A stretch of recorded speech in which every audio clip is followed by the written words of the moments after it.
But, you didn't go to Miami, right? No. Do you know what the Miami is? Oh, you think it's far. Well, I think it's worthwhile, and I love it. Like yesterday, I had to go to Coral Springs for an eye doctor. It was schlepping. I was really. You're New Yorkers. I'm sure.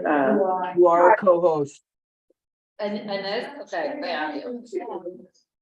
Okay. So are you gonna let people in, Ron, or? Yeah, I'll let him in about a minute, unless you want me to let him in now. Nope, in a minute is great. Let me just see. Let me see if the PowerPoint loaded on mine. Hello, everybody. Hello. Hi. Here, I think I have it here. Is this it? Is this, Yeah, that's one. We started somewhere. Let's go back 2 slides. here? That's what, go one back one more. We did go last week. Okay, so is everything here? Yeah. Okay, great, then I don't need then you can keep the, Want to remember me, Mom? no. I have it on here. And this is We're our. live. Okay, good afternoon. However, whatever form you're joining us in, whether it is on Zoom or in the room or on YouTube, however you are watching, we're so happy to see you. Today, our final session with Rabbi Steve Maud. For the month of September, where there is no lunch and learn, as we are focused on the high holy days, and then we come back in October with another rabbi in our midst, Larry Kotak. Then Rabbi Greg will be teaching in November. So lots of great stuff coming down the line. Do not miss Slichot with Hava Mirel. With no further ado, I'm going to hand things over to Rabbi Moss and get started with his PowerPoint. Thank you. Okay, thank you, Rabbi, and shalom to the one person I see online there. You know who that is? Judith Kornitsky. Yeah. Hi, Judith. Shalom, there you are. And I don't know, I don't think this is a political statement, but the room is completely skewed to the left. There's more people online, so you can't I see know, the they're not right and left, but in the room here, everyone's to the left. I'm not sure if that's a political statement these days. Hopefully not, because we want politics to stay. Easier Yeah. for you to turn your head. Yeah. There you go. That's nice. If I may just make a comment though, as a healthcare professional, COVID is beginning to show up again. And I think that before we start doing stupid things like putting masks on, we should start looking at maybe spread out. So I'm gonna go on this. Okay, you decide, Okay. that's fine. So it's definitely not. It doesn't affect you on Zoom, so. So now that you're sitting on the right side, it's definitely not a political statement. Please, do not take it. I am. It's fine, sure. whatever side. Anyway, Whatever. All things must come to an end, just like the end of a new year or an old year, but also thank God and God willing, all good things do have new beginnings. And that's what this whole program really has been all about, of course, and getting ready both for an ending as well as a new beginning. And hopefully all of you have, and those streaming and whatever, how they've been watching this and participating in that way, have gotten something out of these sessions. And I look forward to being asked by Rabbi Jessica for a future date of doing something, whatever that is here at Temple Bethel. So I do want to, since this is still Elul and I'm still practicing, so I'm going to give this a try to welcome our program for Elul.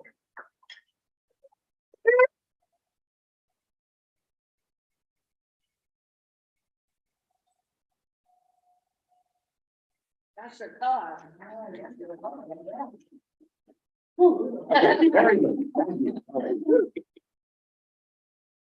Well, actually, it's interesting. I think I might have told you last week, the shofar that I've used for God knows how many years up in my synagogue up north, I brought down here, and I was all ready to use it for these high holy days, which would be my first at Temple Sinai, and I moved it from one shelf to another shelf, and it fell out of my hands and broke in the Which I entire, can't believe. this whole part just cracked right off. Unbelievable. So I went online, God bless Amazon. You can buy anything on Amazon, including a shofar, but it becomes more complicated because obviously descriptions are vague and what do they all mean? And just because it comes from, I just don't know if alarm, did I? The police department's not here. And anyway, I found this one and it did say on certain ones, this is an easy opening to play. And I guess it's right because so far, See, right from Israel is. Yes, Shofar. Okay, anyway, let us offer a bracha. So if you want your own shofar, Amazon.com. Once again, they come through. It's absolutely amazing. So let us join together in our bracha to center ourselves spiritually.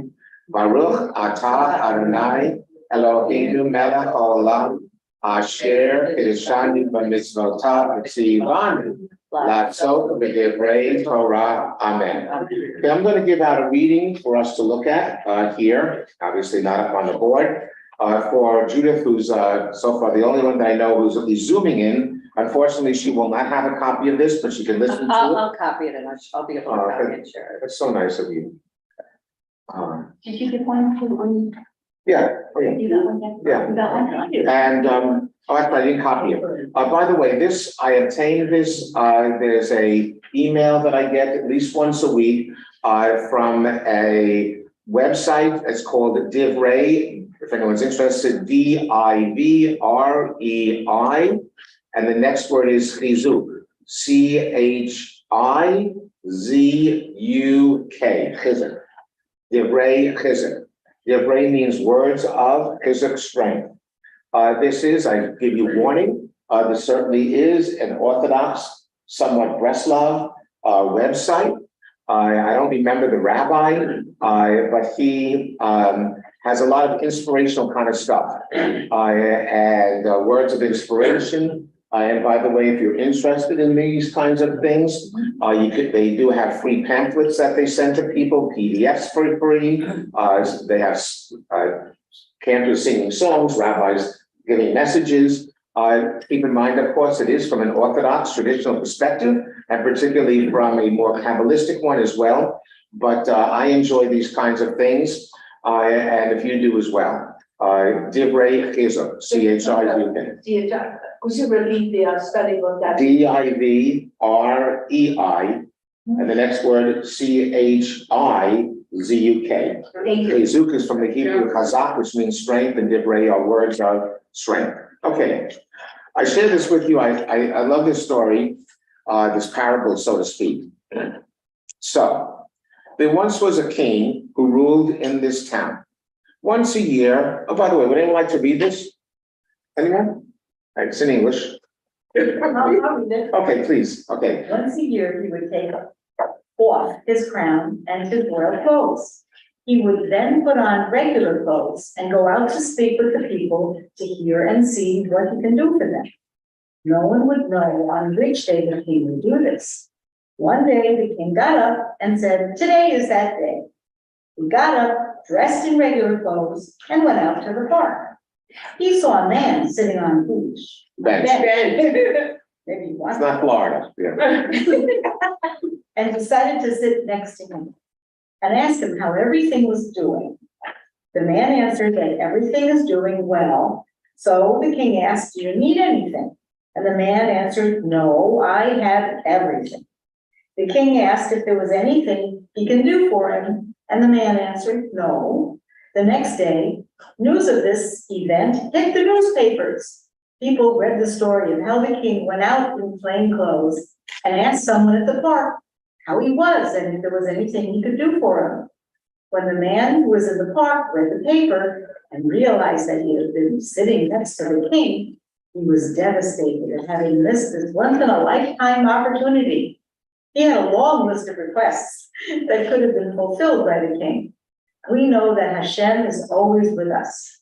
We can always ask Hashem to fulfill our requests and needs, but during the month of Elul, Hashem is even closer to us. Right next to us on that park bench or beach. He's waiting for each and every one of us to call out to him, to cry out to him, to return to him. Let's not miss the opportunity of this month. And so certainly, as all the rabbis and cantors and teachers here anywhere, of course, would indicate that this is what it's all about. I use the term, we're now in the chute, all right? It's sort of like a rodeo, right? We're in the chute and, I love that. We're taken from the herd and we're in that chute moving along toward these holy days. And the question is, are we going to be there or not?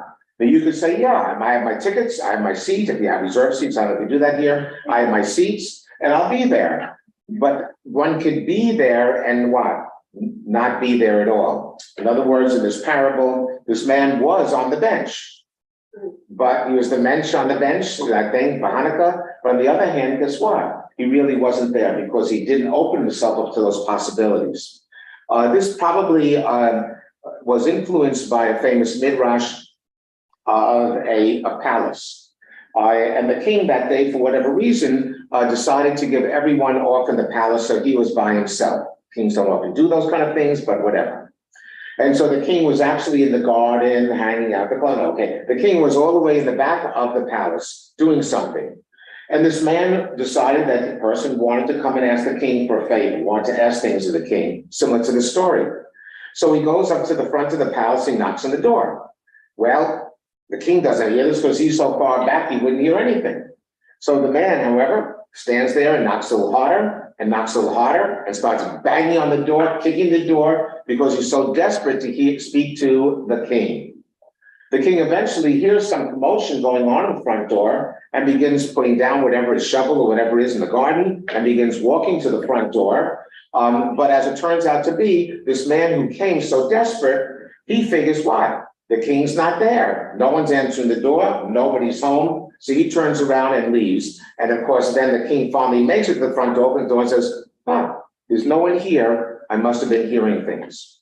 And so the rabbis use this similar to this story, parable, and that is we have to be there for God as much as we want God to be there for us. I'm looking around and I'm quite sure, Rabbi, I'm sure you will verify this. These are not 2-day-a-year Jews here in this room, correct? Mhm. Yes, okay. These are devoted, saintly people right here, okay, because you're taking this class. So you must be on the level of tzaddikim, righteous ones, because otherwise, why would you do this? Okay, you're striving toward it. However, the fact is that you will be there and you are there each day, but what do you do about it? And the same thing with living of life. I think if you might recall, a couple of weeks ago, one of the things that we looked at, one of the slides, so to speak, I still call them slides, whatever they call them, PowerPoint. What is it called anyway? It's not a slide, it's a... Yeah, PowerPoint slide, Okay, yeah. slide. Remember the old days? Slideshow. How many of us remember slides? No, Kind it's of called those silly things slideshow. with the carousel. Oh God, it never worked. The slides got stuck. No, it's a slide. Right, these work much better. Curved slide, Sometimes. Anyway, is that, as we all know, we could be present or not. But as Maimonides taught us, remember from a couple of weeks ago, is that there's a reason why the Mishnah states that Day of Death and Yom Kippur are equivalent. And why? Because for both of them, everything's on the line. When I was a chaplain for 30 years at Memorial Sloan Kettering Cancer Center, is that my interactions with patients there were very different than the ones in a local hospital on Long Island, which I also did. And obviously the reason why is because when someone was a patient at Sloan Kettering, most often, especially going back to the 1970s, but throughout, when you go to a hospital like that, is that your concern is either you have cancer or the possible diagnosis, and everything is on the line. And particularly when I've dealt with over the years with people who are dying and facing the end of life issues, is that there's no fooling around anymore. The level of honesty in sharing, certainly with myself as a rabbi, because I'm not involved in some of the issues that one gets involved with family members, that's a whole nother thing. Everything's on the line. And as Maimonides then points out, and as I was teaching a version of this yesterday at Temple Sinai, your class here was 4 hours. The one at Sinai was in 1 hour, so I had to condense and speak really fast. Okay. However, the fact is that Maimonides then says in one of his commentaries in the Mishnah Torah, repent one day before your death. And since most of us, thank God, most of us do not have any idea of when that day will be, means what? Every day should be lived in repentance. And that's one of the great lines of Maimonides. Very few of us, thank God, know that. I remember, though, decades ago, visiting this woman in an intensive care unit at a local hospital in my area on Long Island. She was on my rounds, was in that hospital as well as Sloan and others. I was simply be given a list of the Jewish patients to visit them.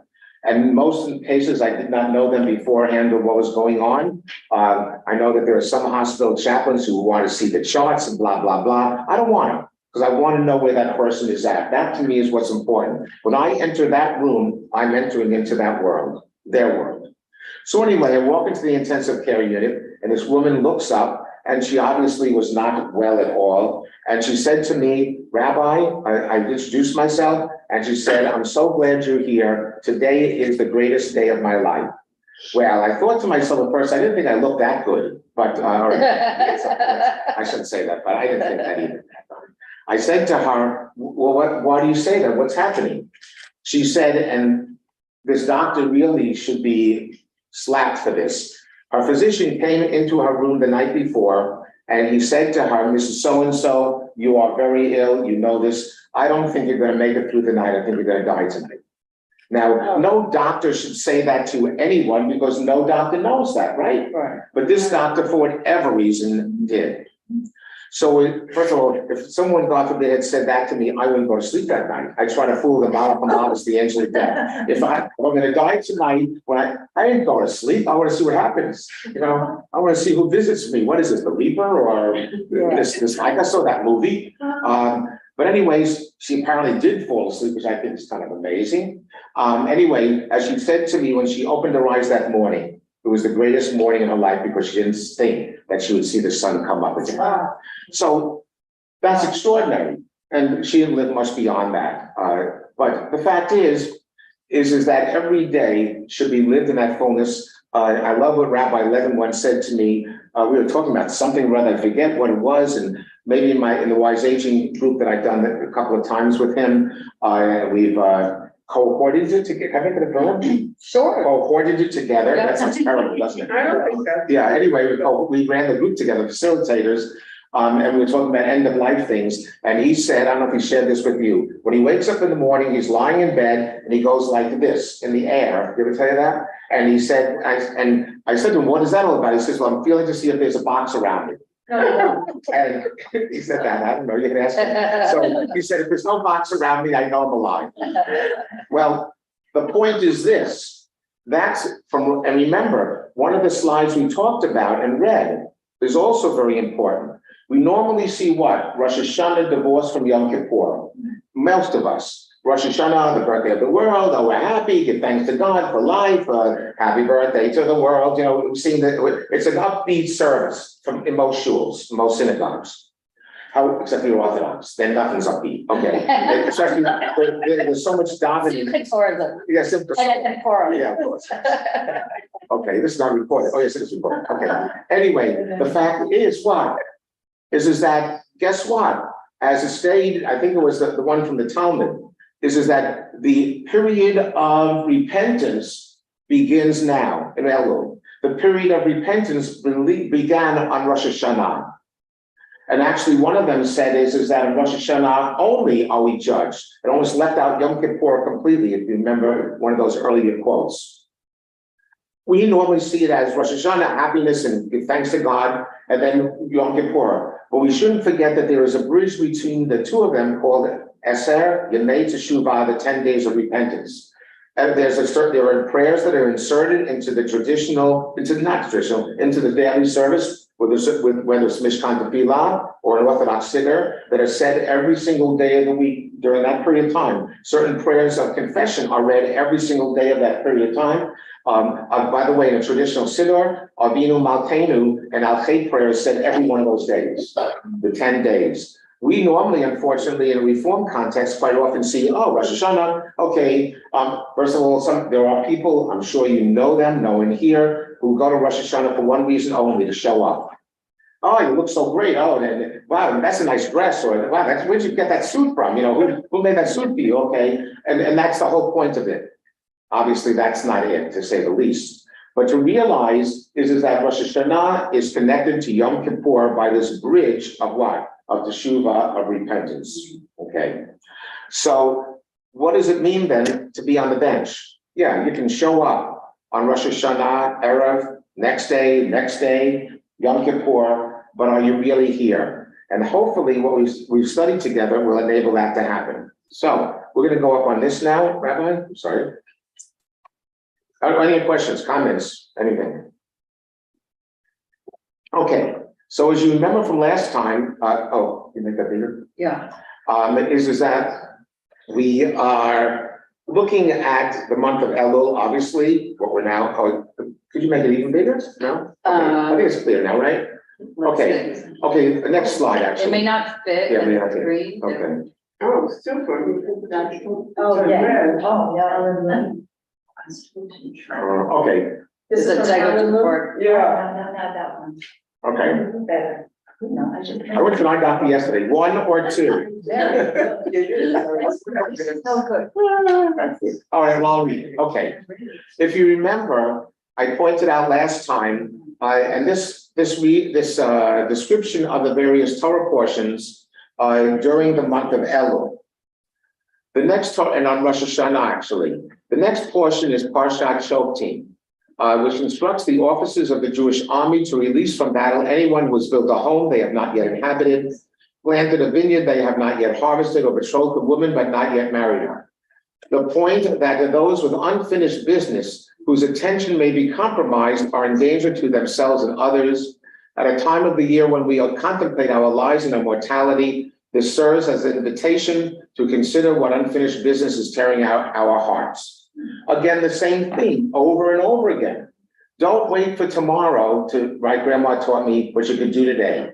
And granted, we have no choice sometimes, okay? I wanted to go to a restaurant yesterday, an Italian restaurant in Judy and I, my wife and I drove there and it was closed, okay? So I had to put off until Tuesday. Yes, Monday. I had to wait till Tuesday, okay? Some things you have no choice but to put off to the next day. But if you don't have to, don't say tomorrow. And by the way, this is meant not to be morbid. This is not meant to be a depression. I'm a chaplain to the Palm Beach County Sheriff's Office. And before coming here this morning, I did what's called a ride-along with a deputy in the Palm Beach County Sheriff's Department. And the district that I'm assigned to is District 4, which is across the street from Kings Point on Atlantic and Delray. And she's not Jewish. Sorry for the fact that the last name actually is Christian, but anyway, she's definitely not Jewish, okay? Anyway, she said to me, I'm so glad the rabbi is in the car, I have to ask you a question. And to verify something. I said, sure, what is it? She said, well, there was a person, I was about to read him the Baker Act, which means basically, apparently he was misbehaving erratically or something, and they were deciding whether they should actually put him on hold in a psychiatric facility. So already he wasn't all there, so to speak, in quotes. And she wanted to know, he had told her that more Jewish men are likely to commit suicide than non-Jewish men because of the women, their wives. The guy that they were gonna bake her? Yeah. So I said, well, because he said they're always guilty. So I said, well, just remember, did you end up placing a baker on him and placing him in a facility? She said, yes. Well, keep that in mind, whether you want to question the truthfulness of that, all right? But the fact is, I did say to her that when I meet with a couple for the first time getting ready for preparation for marriage, wedding ceremony, I look at the groom-to-be, and I don't know if you say this, Rabbi, I say to him, look, you got to understand, the one way that your marriage will be successful for you to take to heart, the fact is there's one person's relationship who's right 100% of the time, and the other is you. And all of a sudden, you can see that the guilt is already started, because he knows he's in deep trouble. You understand what I'm saying? Yeah. I've been married 55 years almost, so. 50 next March. Yeah, 55 in March. So, yeah. So anyway, but the fact is, I don't know why I said that. But anyway, the fact is that every day is important, and that's what this Torah portion is bringing about. So again, and I'm going to keep on repeating this, you can show up in shul, and when they get to the Torah portion part, you fall asleep. Okay, the rabbis or the cantors, whoever's chanting the Torah portion, people are coming up for aliyahs. Maybe you weren't chosen for an aliyah, so you're just sitting there, and all of a sudden you find yourself nodding off. Okay, and certainly during the Haftorah, even more so. Oh my God, I mean, really? Okay, it goes on and on forever here. But the fact is, what is it saying to you? Every one of these elements of the service were chosen by our great rabbinic sages 2,000 years ago for a purpose. Okay, it's like, for instance, you can go to a concert or a symphony and you can fall asleep during the second movement. Okay, but guess what? Beethoven or Mozart or whomever wrote it would be very upset with you because they're all a part of the whole, right? If you miss one part, you shouldn't do it.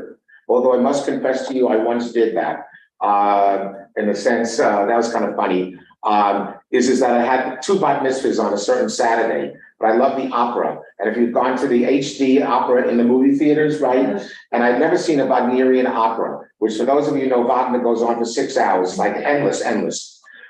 So anyway, I went in the morning at 12, I did a bat mitzvah in the morning, and then the HD starts at 12:30. So I left there, went to the movie theater, saw the first act of the Meister Singer. Okay, then I went and did the second bat mitzvah, left the temple, went back, and I got the third act. Okay, the finale. Well, guess what? I'm sorry, Wagner. We don't like, as Jews, we don't like Wagner anyway. Right. Okay, but anyway, I'm sorry. I didn't miss anything, I don't think, but I probably did. But the fact is, but guess what? Actually, the finale is the most, if you've never seen it, oh my God, the last scene. Especially you can understand why Hitler loved Wagner, because in the last scene, basically there's some kind of a comment about the value of art over human beings or something. There's a very famous line there. But anyway, the fact is, guess what? I did miss the middle act. And the fact is, guess what? What Rosh HaShanah and Yom Kippur are telling us, guess what? If we miss the middle act, we are missing something important. I'm sorry, Dan, you want to say something? Is it Dan? Yeah, also at the end of that, near the end of that opera, there's a line in there about singing praises of the Teutonic race. Yeah, oh yeah, And Hitler I loved. think that's what attracted me, and not maybe the arts. Oh yeah, no, something about the, Right. yeah, no, something about the pure race, something about the pure race in art, something coming better. But anyway, that's what these, so the Torah portions, please, when you're here and hopefully you're in the synagogue on the morning services, is listen to the Torah portions. Or if you don't want to listen, read it in the book. That's why we have a Chumash. And say to yourself, what? Why did the rabbis take all the time and effort to put this in?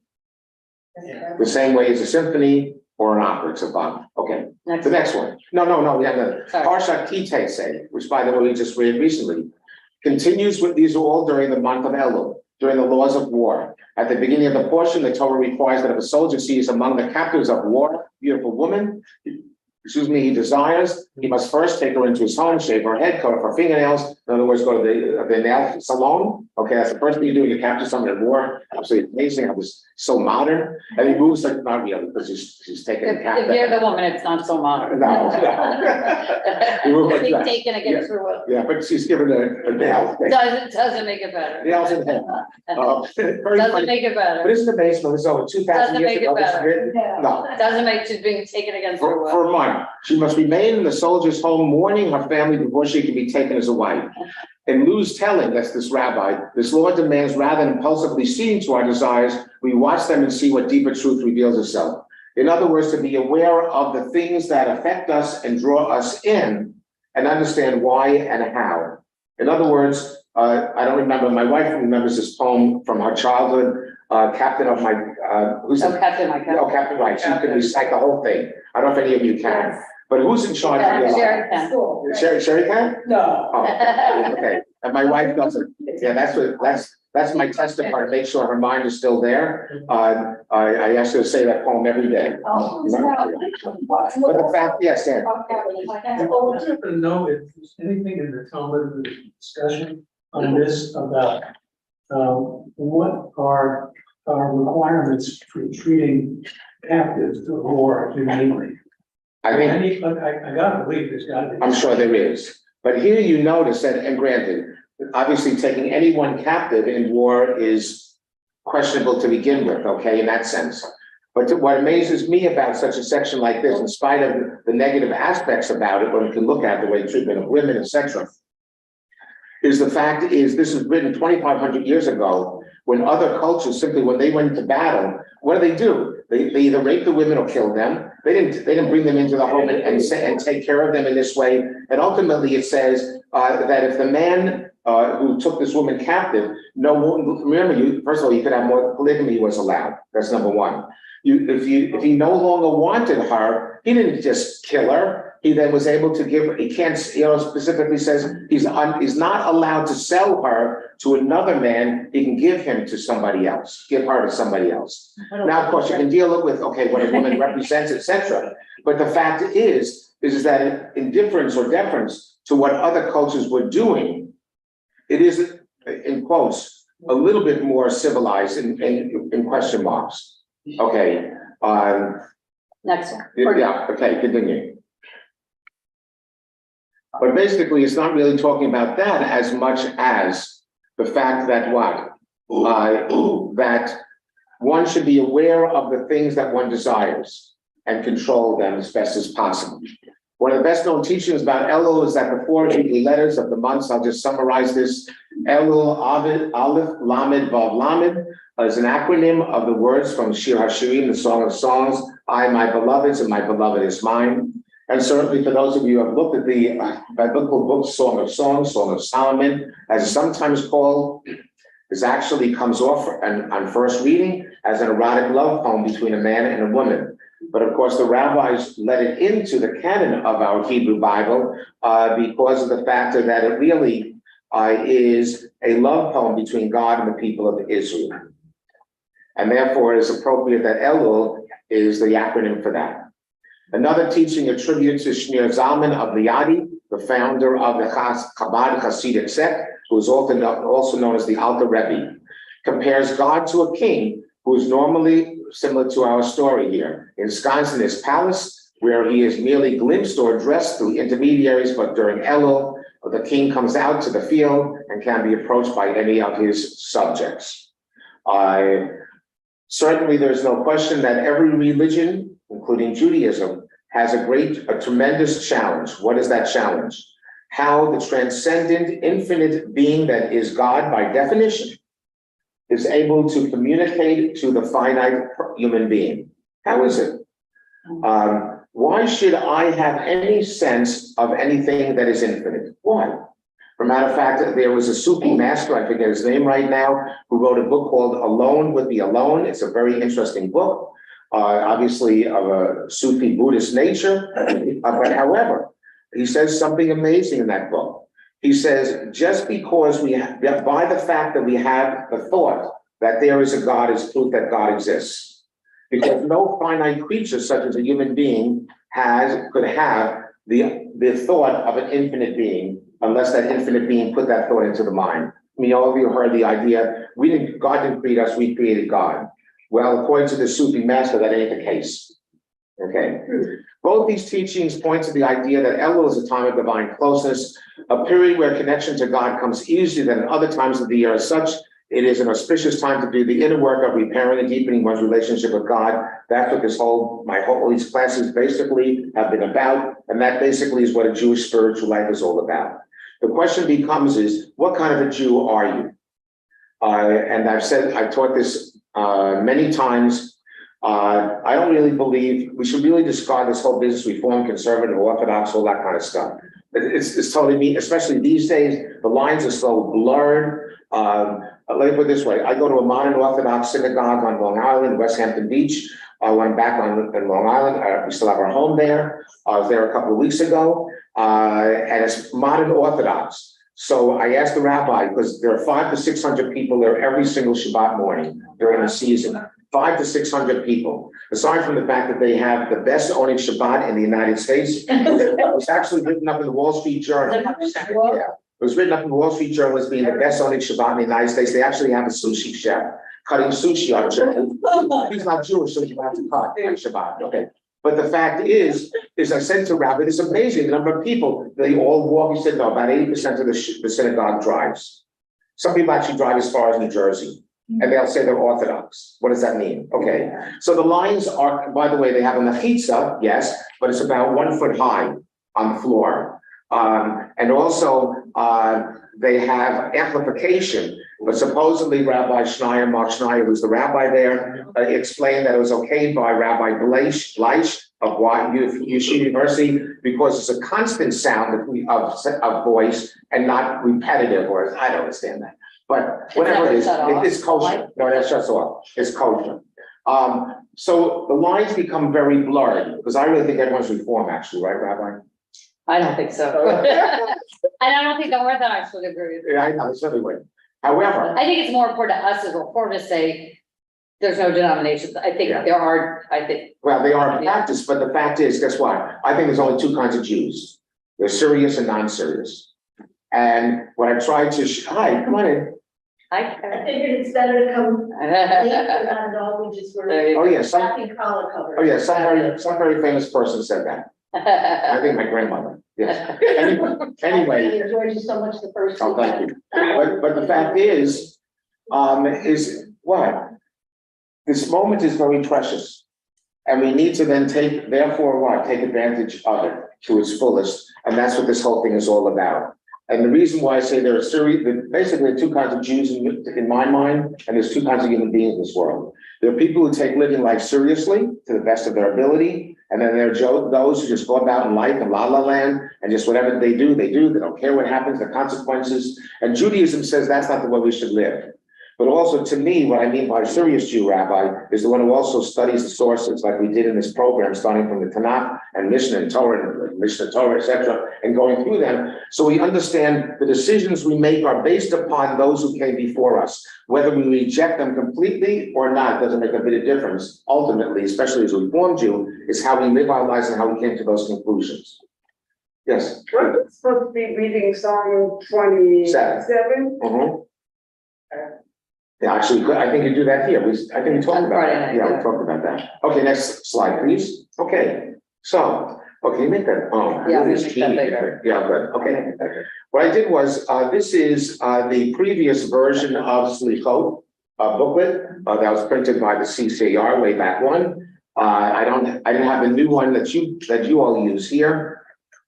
But I thought maybe as we look at some of these prayers, Slichot is Saturday night, September 9th. You're having a wonderful program. Yeah, you're having a wonderful program here. I'm sure it'll be very spiritually moving. But again, the whole point of all of this and this whole idea, even a boot camp, is a preparatory camp. It's like there's a preseason football now. There's a preseason baseball. It doesn't help, especially if you're a Mets fan or a Yankees, but you can have all the preseason you want. Doesn't make a big difference. But actually, there's a sermon in that, Rabbi, right? It's just what? You can have a preseason, okay, and do all the practice in terms of the New York Mets. You can spend all the money you want to, and guess what? One is helping. Okay, if you don't play the game, whatever that means, as well as the fact that stuff does happen in life in terms of obviously injuries in the sports, okay, which is why I think this whole thing is like sports has really gone over the top, because to spend all this money on human beings, and guess what? They can fall and break something. There's a great book called Captain Class, which is about bringing people together, which I guess is the role of God here. And they talk about, the worst team in the NFL gets to pick the first draft every year, and they're still not better the next year. So having the best player, if you don't rally, or if the captain, which I guess in our metaphor is God, doesn't inspire you to rally around to be for the larger picture, then it doesn't work. You have to be a part of the whole thing and do your best you can, right?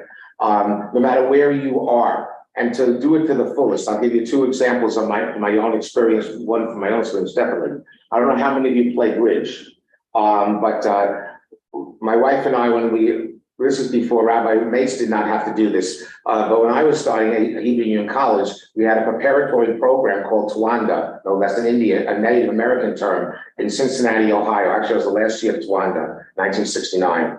And all rabbinical students had to spend a summer in Cincinnati, Ohio, learning Hebrew or preparing for the year to come. And every night we were alone in Cincinnati. We didn't know anyone. Anyway, every night we played bridge with another couple. It turned out that he was Gunther Platt's son, Jonathan.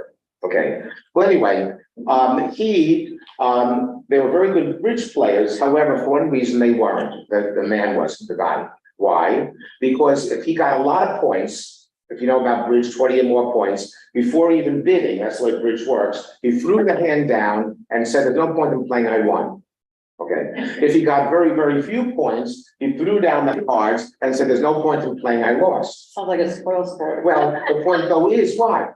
Is that that's not the way you play a game. That's not the way to play bridge, because guess what? You can have a lot of points and think you're gonna win, but you lose, okay? You make a mistake, or the people playing against you can defense. Or the other thing, obviously, is what? The fact is you can get a lousy hand, and guess what? At least win or prevent the other ones from getting too many points, blah, blah. Okay. So the point is this, what Rosh Hashanah and Yom Kippur are teaching us is we're all dealt something in life.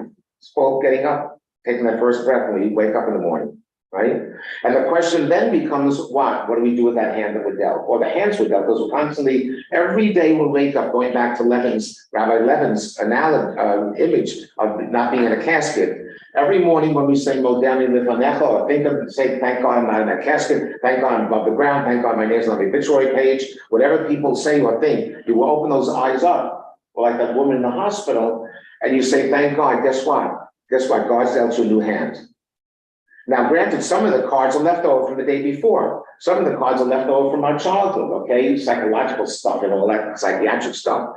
But the fact is, guess what? We do have a new hand every day, and how we're going to play it. And we can be, and there are people, right? There are people who throw that hand down and say, I'm not playing anymore. Okay? And they, unfortunately, either they commit suicide, or in some cases, of course, they continue living life. But these are people who really destroy whom? Themselves and others. So the thing here about Rosh Hashanah and Yom Kippur, which I'm trying to drive across, I hope I'm succeeding, is the seriousness of this. It's not just showing up to show up your new clothes that you bought for the high holidays, okay? It's not, and by the way, unfortunately, too many Jews, especially non-traditional Jews, view Rosh Hashanah is simply another time to have a dinner, invite people over, and go to shul at all, right? We have numerous people up back north, my temple up there. They would invite family and friends over. I say you come into our Rosh Hashanah service, have a really great sermon. We have the choir's really great, the cantor and stuff. And they say, oh, I invited all my family over for dinner. We're having a holiday dinner.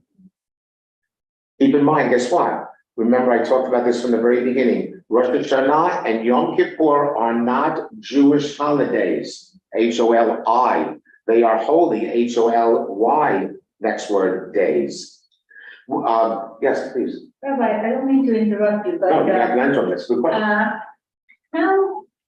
how does one remain non-judgmental?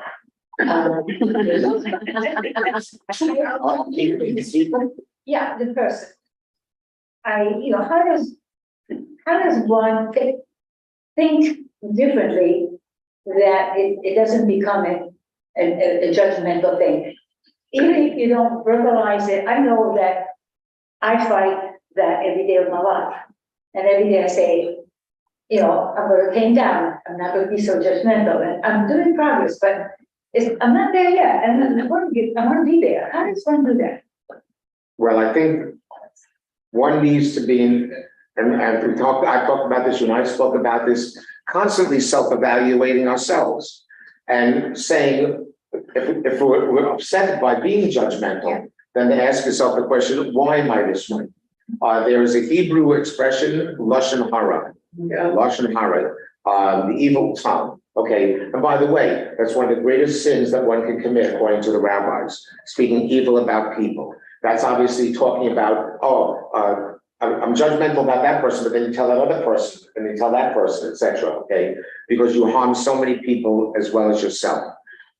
So it's a matter of constantly listening to ourselves and hearing ourselves, and to ask ourselves, what are we doing and how are we behaving? Human beings have that capacity. I'm not saying that there are not other creatures in God's world who are able to do this. I don't know, but I do know that human beings can. There was a meditative technique that I learned many years ago. I think I might have mentioned this, in which I view myself as if I'm on a movie screen and I'm watching myself on the movie. This was very important for me in my work at the hospitals, particularly because when I walked into a patient's room, let's say at Sloan Kettering, how am I standing? Where am I standing? How am I sounding? What is the tone of my voice? What am I saying? Watching myself as if I'm in a movie and adjusting myself as I see that. Because the challenge there was I could walk into one patient's room who is smiling and overjoyed because this person just received a negative biopsy report and is going home and doesn't have cancer, and walking literally to the room next door to that room where the person is surrounded by loved ones and dying. And for me to be present to each one of them, I have to see myself the way I am and make those proper adjustments. Yes, This please. is all about the whole study of Musar. The Jewish study of Musar is how we look at ourselves and how we evaluate ourselves, and can we be a better person? Well, We're Musa, capable and what we do. So the cheshbon nefesh, the accounting, we're doing our own personal accounting all the time. And hopefully we come up a little bit better. well, and your words, Change a little bit. well, the words that you just said all the time, the key to this, it's not all about Rosh HaShanah Yom Kippur. I know someone, she's always talking about everybody, okay, judgmental, oh my God, you see what she wore today, or you see, she was at your house the other day, did she help you clean up? She never cleans up, okay, always, why, she's always judgmental, and when you say, why do you say this? She says, oh, don't worry, Yom Kippur hasn't come yet. Well, it doesn't work that way, but it should, yes, please. I think for me is adopting humility, a more humble attitude that is phrased, I'm just another bozo on the bus. So my imperfections are not the same as your imperfections, but I'm equally imperfect as anybody else. Exactly. Well, But when you gave the example before, one thing, that sounded more like gossip. So gossip can be separated from judgmental. can you give an example? Well, yes, of course. I mean, I'm fighting being judgmental a lot, but I don't gossip that. I don't, because I'm consciously aware of the fact that that's a real no-no. That's not good, and I can do something about it. I have control over who I speak to and what I say. But the thought that I get of the judgmental is something I almost cannot control. Well, I think it's also meeting people where they are. Like, you might be frustrated that people are only having a Rosh Hashanah dinner, but is what's going on at Temple enough that when they come, are they feeling talked to, or they make them feel uncomfortable? Someone who's not Jewish make them feel comfortable in that space. Maybe someone's doing Rosh Hashanah dinner because they're dating someone Jewish and they've never been before. I think it's about every individual situation. I think we can do more as the Jewish community, and kind of, things are better for this Jewish community here than they've ever been before, but also you have to take each individual and meet them where they are. And I think that, when they do come to Temple, are we making them feel like they want to come back and it's relevant to their lives? Like, is that the reason they're not coming? Or are they coming because they heard it? So it's one of the reasons we're a growing synagogue right now, even though other synagogues are shrinking and dying, is because people hear what's going on, whether it's social action work that Gary's involved with, or, the learning or whatever or the music on Friday night, people are coming. So I think part of it is like looking at each person in their individual space. I think another thing is gratitude, feeling gratitude for what you have. And sometimes that helps me not be so judgmental. That helps me think, I'm very fortunate, I'm very lucky, I have what I have, and stay in my own lane and not worry about what anybody else has, or what anybody else is doing. Yeah, it's like related to Gevurah, and staying in our own lane or staying within our own limitations, knowing where we end and other things. Well, I was going to say, Problem. I'm not going to bring it up now, but in that Kabbalistic chart that I showed last week, I guess it was, on the right side, you have Chesed, unconditional kindness, love, the acceptance of everyone, non-judgmental. On the left side, you have the judgmental side, the critical side, the withholding side, the conditional side. You feel that you're resting too much on the Gevurah on this left side.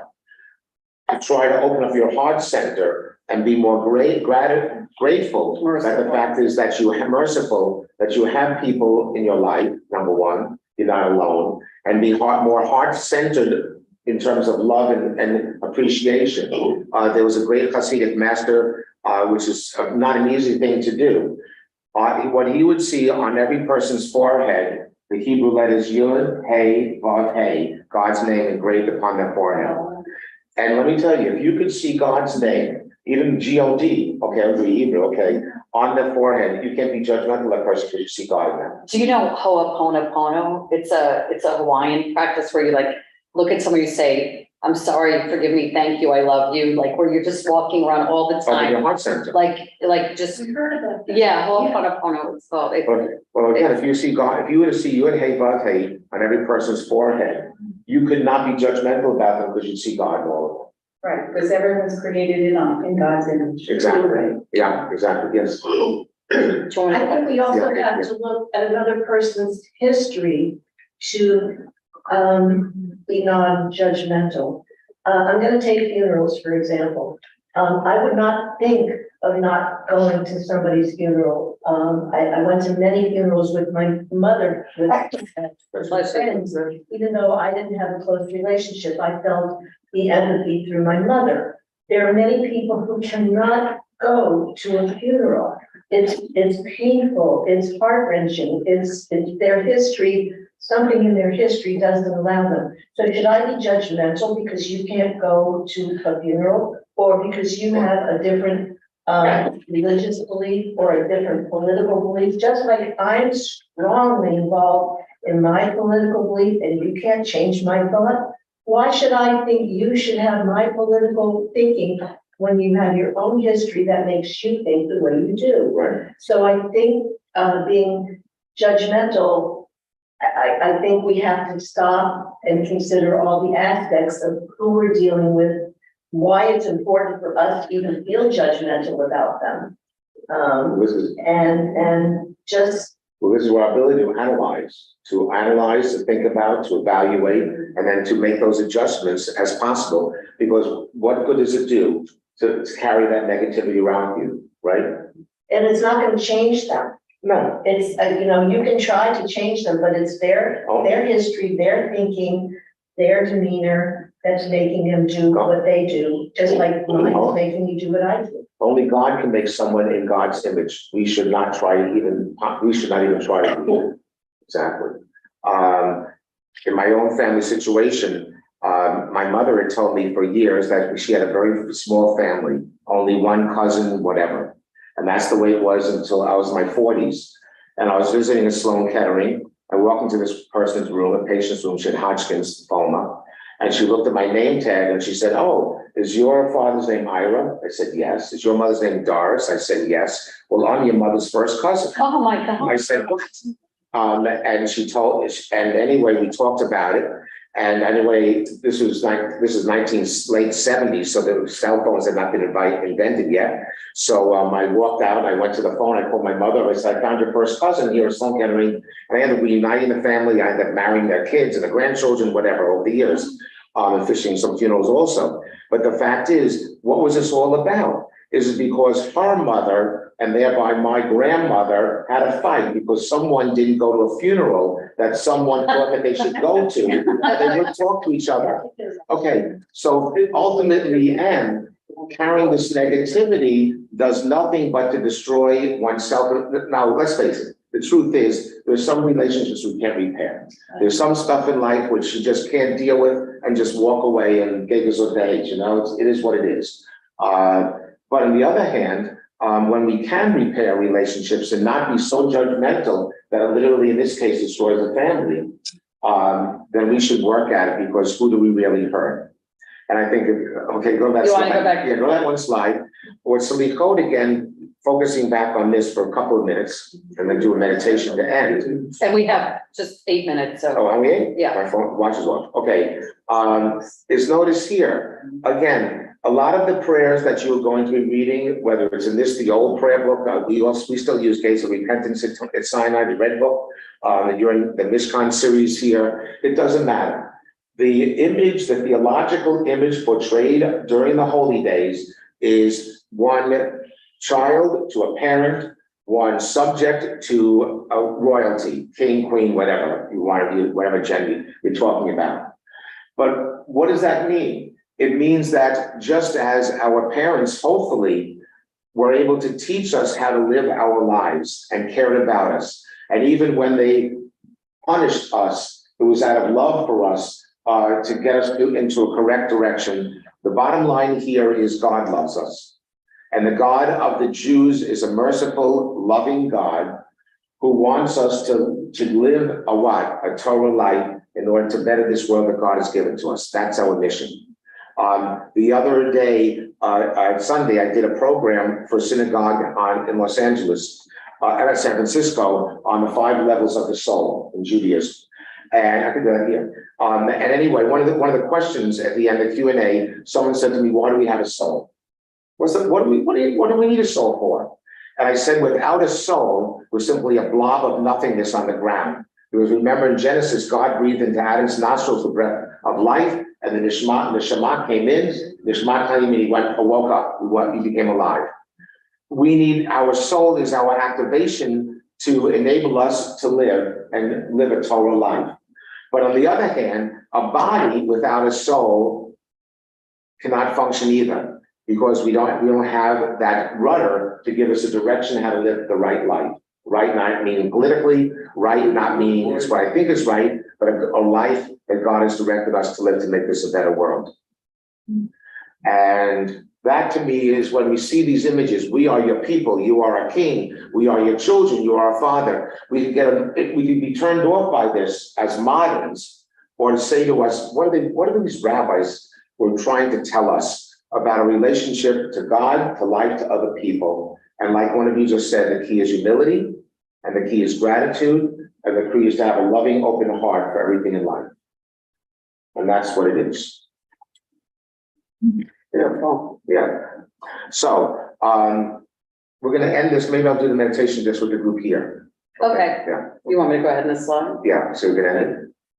Oh. So, I mean, people are welcome to stand, just the Yeah. broadcast ends. okay. So what we're going to do is for some of you who are there on the broadcast ending. At one. What time is it now? 12:55. Okay, good. Okay. So anyone have any? I'm going to do a meditation in a few moments for us. But anyone have any questions or thoughts that you want to add? Dan, you want to say something there? I think? About the case of the judgment and the case where someone had a resentment about someone else in the family not coming to a funeral. I thought, well, what's the difference between resentment and judgment? And what I get is the resentment is a grievance or a hurt with respect to some specific person or event that happened in the past. But a judgment could happen with anyone at any time, depending on what the situation is, and there may not be a resentment involved. Mm-hmm. Yeah. But Oh, yeah. And sometimes resentments are based and sometimes they're based upon prejudices and biases also. Yeah, definitely. That makes sense, because God is a judge, but God is not a resenter, like that's human to human. God's Like not biased. from the Talmud, that you have to go to a human in order to get forgiveness, but God forgives. But if you don't ask another human for forgiveness. Right. In regard to this story that we read in the beginning, my first instinct was that this person on the bench was an enlightened person. Maybe it's my way of seeing things. And he was content. And somebody asked him, and the truth came out. And so I was very surprised that when he found out, he would have been, I'll use the term greedy, and wanted to get something because there was somebody who could grant him something. Mm-hmm. So I kind of believe there might be people around who have a sense of, okay, especially as we reach our older years, a level of contentment and, this is life and, I have what I need because I'll speak for myself. I find that, how many shoes can I wear, kind of thing, stuff isn't as important as it was, when I was younger. Yeah, that's beautiful. That's the beautiful thing about these kind of parables. You can read them, interpret them in many different ways, but that's a good reading. Or sort of like that old joke. This guy comes up to someone and says, "Are you comfortable?" He says, "Yes, I make a living." Oh my God. Yeah, and that's all. Yeah. You don't go into the whole story about why you're not really comfortable at all. You open up the door. Yeah. Well, what I'd like, yes, please. We all know the expression, don't sweat the small stuff.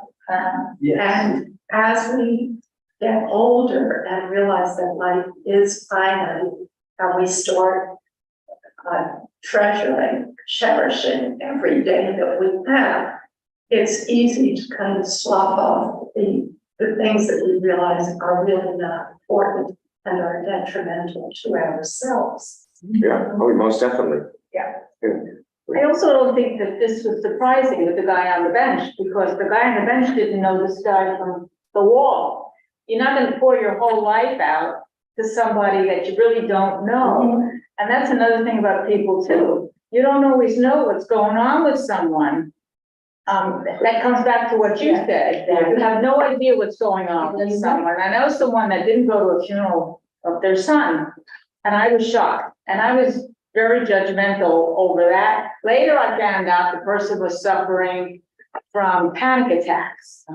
And then maybe that was the reason, that was probably the reason. I couldn't think of a reason, right? But Well, I think. so you don't know what's going on with someone just by the surface. You really don't. I have to tell you how immensely helpful this was, and I thank you all. Very well. I think there's going to be a diminishing. But what you were just saying though, is that on the other hand, what this is sort of saying, something which is a very difficult thing to do, to treat everyone as if they are the king or the queen. Okay, unfortunately, we don't treat people that way. We don't see people that way. We see, oh, look how that person's dressed. I'm better off. I'm better. They're not as good as I am. That answer they gave in that program. Boy, that was a stupid question, wasn't it? Okay, we're judgmental of people. If we were to see, and quite often it is you read the rabbinic sources, constantly many the tzaddikim, the righteous ones, were constantly visited by Elijah the prophet. But it's not as if Elijah showed up and said, "Hey, I'm Elijah." He'd show up as a beggar on the street. Okay, a person asking, you should maybe, I'm sure you've experienced this, especially here in South Florida, right? You stop at a red light and there's people with the handout along the red light thing, right? The median, right? And you look the other way, you give them something, or do you say, "Oh, give me a break"? That person probably is living in a mansion on A1A, right? And just collect. You hear all these things that people think of and say, right?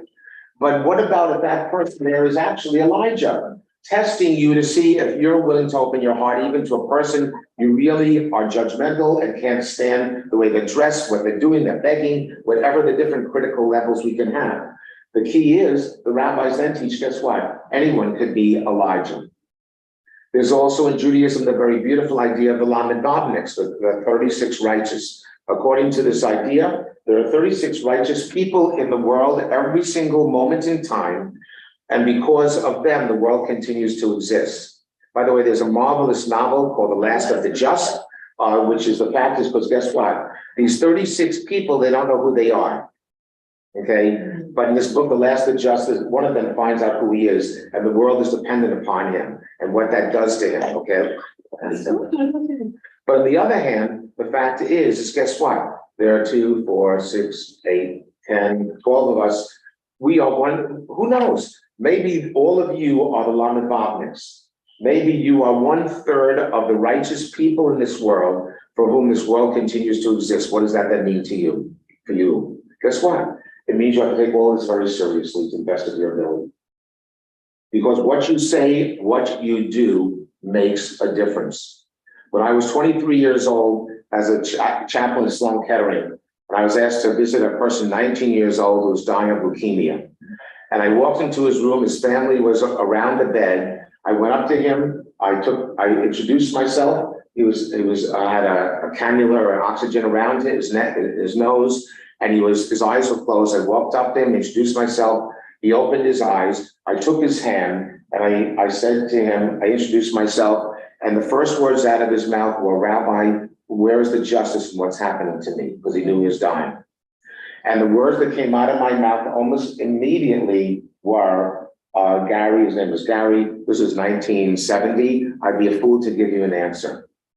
A few moments later, he closed his eyes, and I said to the family, I'll try to be back the next day. I was going, at that time, Hebrew Union College was on the west side of Central Park, West 68th Street, and Sloan Kettering was on East 68th Street. So I figured the next day I'll go to visit Gary and then I'll go to school. Well, the next day I never went to school because I stayed with Gary for the next 8 hours until he died. And he wouldn't let go of my hand the entire 8 hours. And the family asked me to officiate at his funeral. So imagine I'm only 4 years older than he is. And during Shiva, I said to the family, because obviously they spoke about my being there that first day. And I said to them, why did Gary want me to hold his hand during those last 8 hours of his life? And they said, because of the answer I gave to him to that question. Because I showed by that answer, I'd be a fool to give you an answer, but I was willing to be with him, one human being to another, even though I don't understand what's going on either. So the things we say, the way we say them, what we do can have, and this is the beauty of Judaism, but also to me of Kabbalah, have not only human significance, but cosmic significance. And this is what it is to be a serious person. And the sad part of it is maybe I'm being judgmental, sorry. But the fact is, most people don't live this way, right? The sad part of it is. But guess what? All of you here, you signed up for this program, and thereby you want to grow spiritually.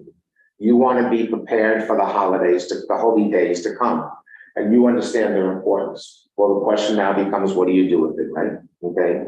So anyway, this is stopped apparently. I think we're past that. Ron, are we still broadcasting? Ron left. Okay, it's not. Okay, anyway, last time we did a 3 minutes meditation. after 1, we're still going.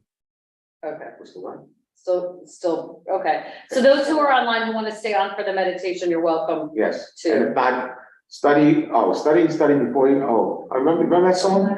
Study before you grow old. A good education is better than gold. Gold and silver might pass away, but a good education is, we're always, I don't know why I put that on, but anyway, I like that. Anyway, we're gonna do a little meditation now for the new year. So if everyone, we did this last week, many of you found this very nice and helpful. There's gonna be a different visualization this time. So if you feel comfortable in doing a meditation, if you don't, that's certainly is fine. We love you anyway. We're not judgmental in this room. Right? You gotta say that, right? You gotta love her. I'm not a meditator, so. Okay, well, we love I'll be you anyway. judged. We Thank love you. her. We love her righteous. Okay. Anyway, would you be able to try though, right? Yeah. Okay, very good. Okay. Aren't you? Oh. I'll judge you. I'm here. Put your feet flat on the floor. And close your eyes. If you feel comfortable, move your spine, your back away from the back of the chair so you're not slouched over. And extend your spine in as comfortable a way as possible. Place your hands comfortably on the tops of your legs, your knees, with palms down. Someone said to me the other day with the meditation, they like their palms up. That's what your way of practice is, that's fine. And by the way, to know, for those of you who have done yoga before or meditation, you know this is simply called a practice. We're practicing living by bringing peace, shalom into our very being, to help us to find that keel, that rudder, to help us move and maneuver through all of the stress of life, especially as the gates of mercy are opened and God is beckoning us forward in time. And so relax the muscles around the top of the head. Relax the muscles of your eyes, closing your eyelids just very lightly.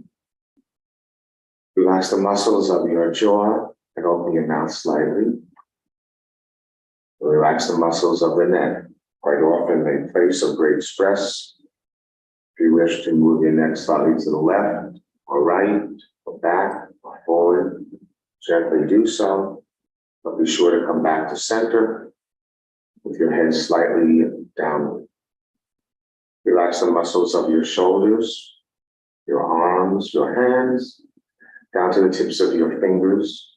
Relax the muscles of your breathing.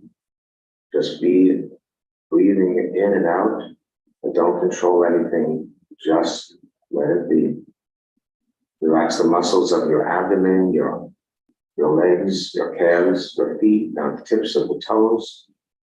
And if your toes are crunched up in your shoes, uncrunch them. Be aware of the bottom of your shoes interfacing with the floor. And know too, that we are part of the universe, of God's universe. And so be aware of the floor under your shoes and the floor that is over the earth itself. We're going to begin by breathing out nice and slowly 3 times. And as we inhale, imagine and say to yourself that you are inhaling, bringing into your very being all the positive and loving energies of the universe, particularly at this time of Elul, as we are entering into this high holy day season. And as you exhale, say to yourself that you're letting go of any negative thoughts and feelings that come into your minds or hearts or souls. And so breathe in, hold, breathe out slowly. Breathe in.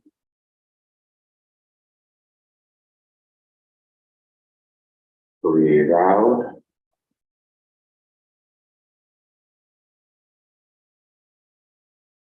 Breathe in. And breathe out.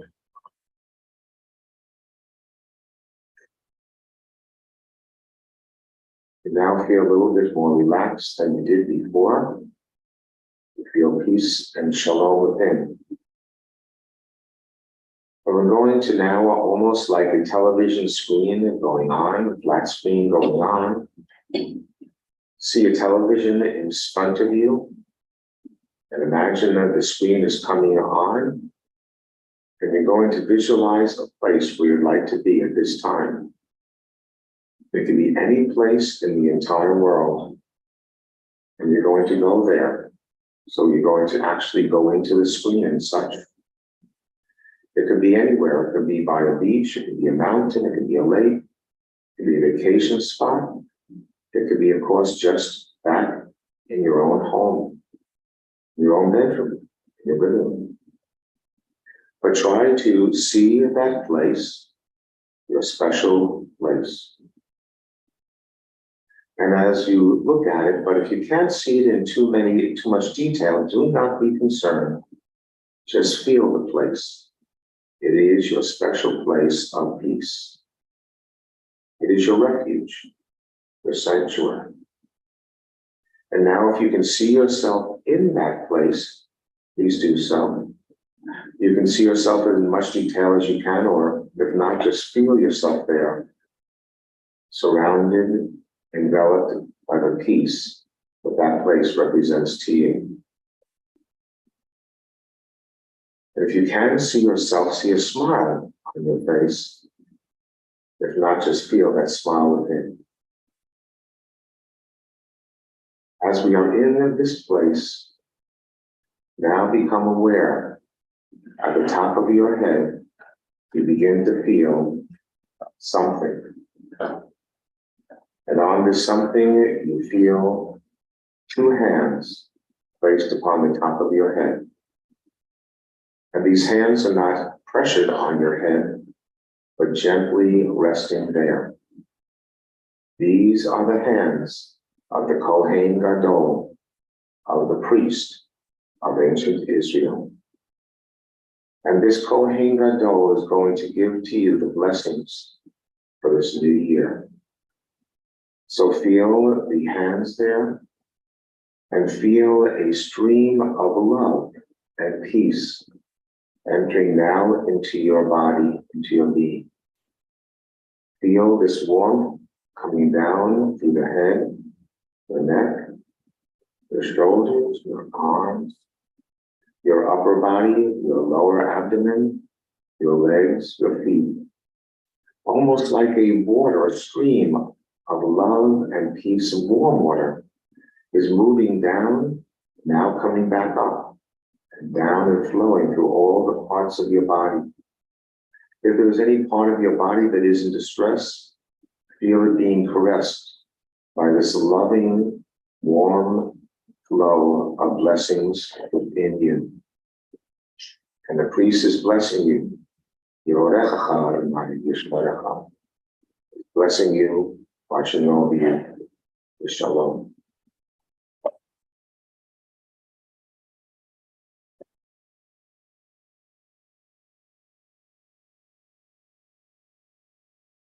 This feeling will be with you, and also your place of refuge will always be with you as you begin to leave that place to come back to here.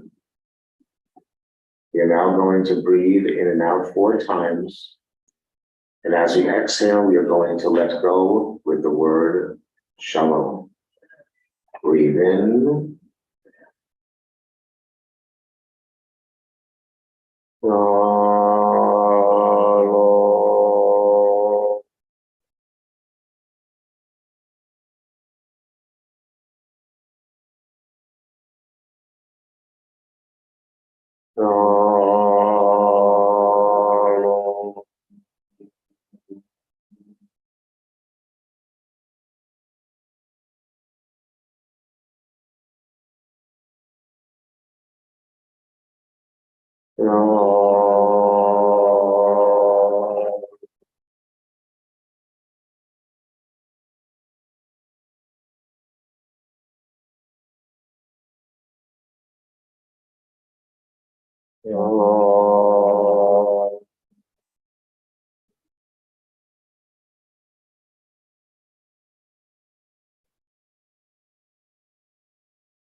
We give thanks to God for this opportunity to find peace for this new year.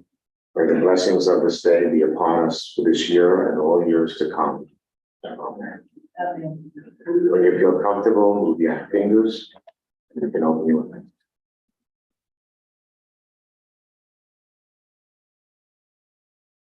So thank you all for participating in this program, and I wish you all shalom.